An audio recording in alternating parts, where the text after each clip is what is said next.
Hey everyone, so just a few hours ago, Konami released a new blog about what to expect on the next points update. And on top of talking a bit about the points update, we also got a date for the points update, which was next Monday, October 27th. And I think it's great that we're getting a date like ahead of time, like in advanced format. We like never get the date. We just like get it randomly dropped on us. So I think it's cool that they're like communicating with us. And we actually already knew that the list would be around this time because they mentioned it a few weeks back. So I hope they continue to like keep telling us like when we should expect these points lists.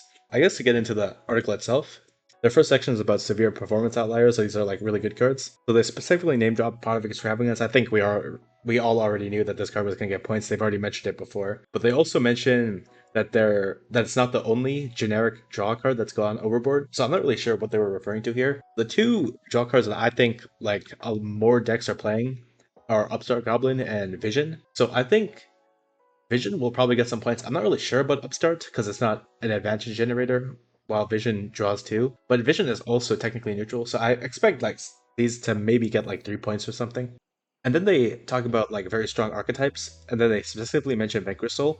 I think we all knew that Vanquish Soul was way too good, so I suspect Rowson's probably gonna get like 10 or 15 points, and Holly, so I think should go up to at least 20. Izuna and Fimena are both also 20, and they came out at around the same time as Holisu.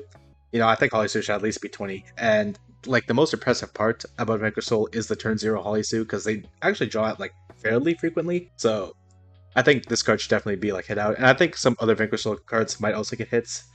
But one thing I want to note is they also said you should expect to make sacrifices in non-engine. So I'm not sure if they're gonna actually hit the non-engine or they just mean like because the engine is gonna be so many points they'll have to play worse non-engine. But I would love another Dimension Shifter hit, and that is a card that Vanquish Soul can play. Let's talk about like other top decks.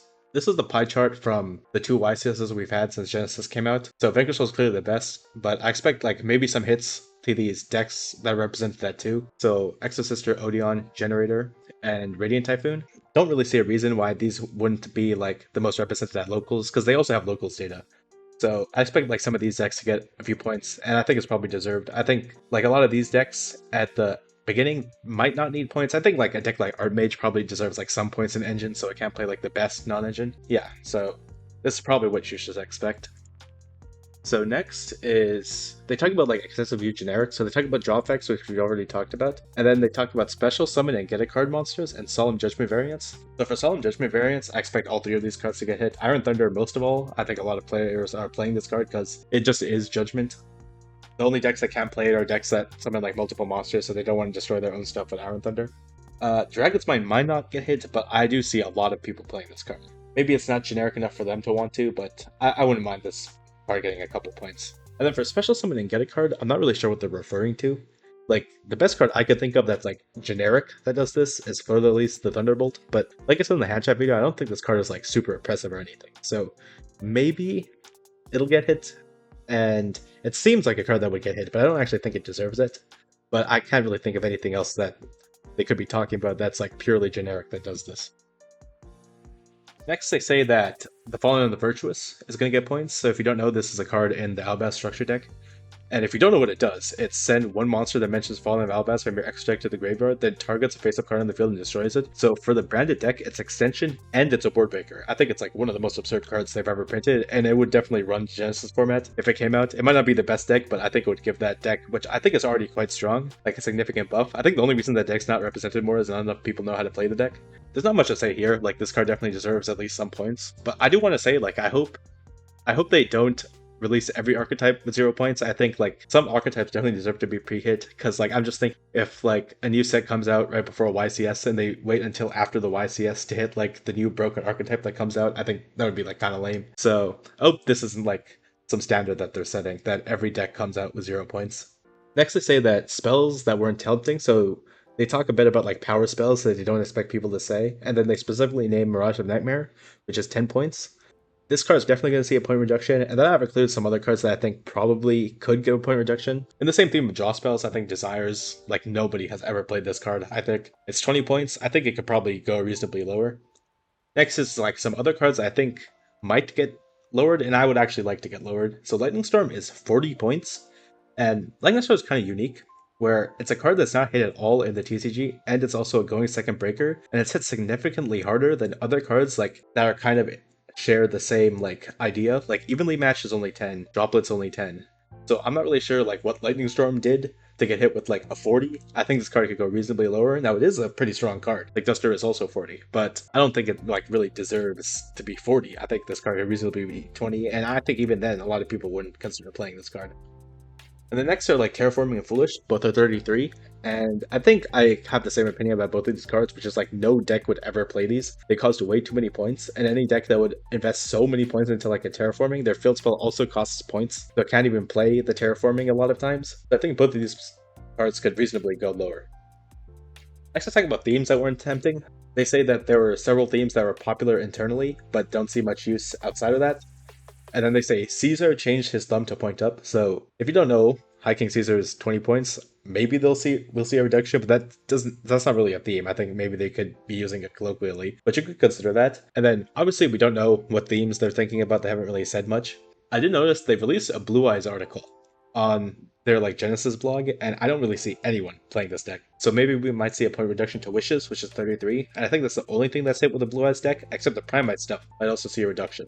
And then, like for a random archetype, I see so many people talking about how like Sword Soul got gutted, and they definitely get gutted. Like there's no reason for like Emergence and like the Teddies to be hit like at all. I think this deck is like perfectly fair. So I think we should see like massive reductions for this archetype. And there are a few others, but you know, we'll see what they're thinking about.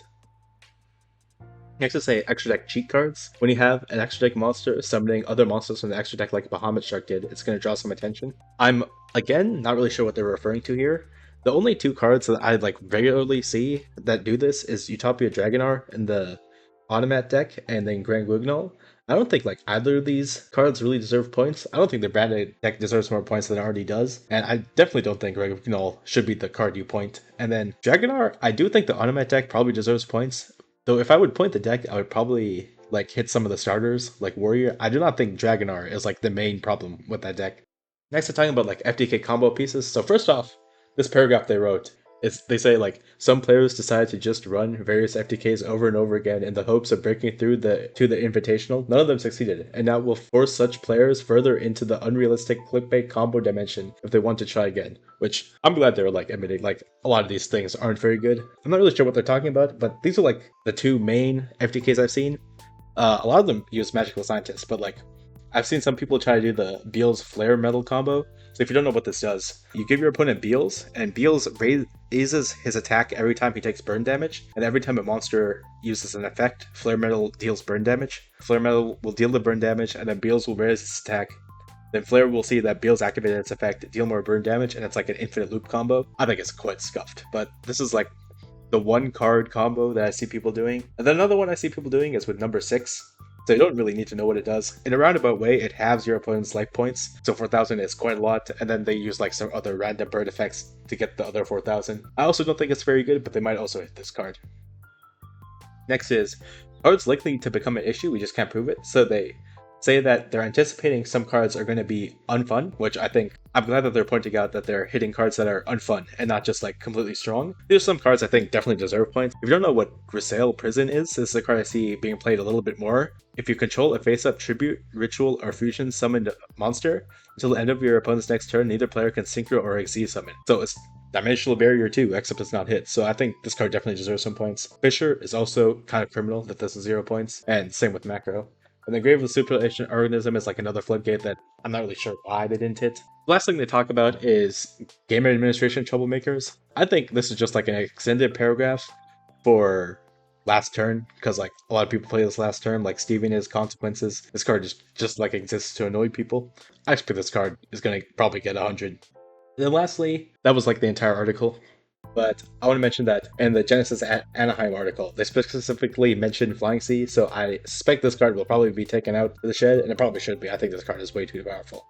So yeah, that's pretty much it. I just went over the article for you guys, and I'm really glad that they're communicating with the players a bit more, and I'm pretty excited for the list on Monday. I have a few decks that I'm planning to release, but I was just waiting for a list to come out to make sure they're not like hit out of the format, so expect to see a lot more deck lists when the points list comes out. So yeah, that's pretty much it. I'll see you guys next time.